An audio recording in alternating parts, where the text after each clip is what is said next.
మన ఫుడ్ ఎప్పుడు తినేదేగా తొక్క, అందులో ఏముంది? ఒకప్పుడు మన దగ్గర ఏ ఆప్షన్ లేదు కాబట్టి చింతకాయ పచ్చడి వేసుకొని తింటుండే. కానీ ఇప్పుడు అమెరికా, కొరియా అని చాలా రెస్టారెంట్లు వచ్చేసాయి మా. దాని ముందు మన ఫుడ్ ఎంత మా? అసలు మన ఫుడ్ ఎంత బోర్ కొట్టేసిందంటే, మొన్న పెళ్ళికి వెళ్ళా, అక్కడ అటాకులో అన్ని వెరైటీస్ వేశారు.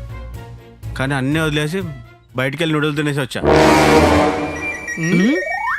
మామ ఇంకా అయిపోయాడు రా. రవణ సరదాగా ఫుడ్ గురించి ఎలా చెప్తాడు, ఇప్పుడు ఇటు ఫుడ్ ఎక్కి చెప్పచ్చాడు, చూసుకోమల్లా. ఏమన్నావు మామ్? పాత చింతకాయ పచ్చడా? ముసలోళ్ళు అయిపోయారని చెప్పి మీ అమ్మ నన్ను రోడ్డు మీద వదిలేస్తాము. మరి పాత చింతకాయ పచ్చడి అంటే ఎందుకు మామ అంత అలుసు?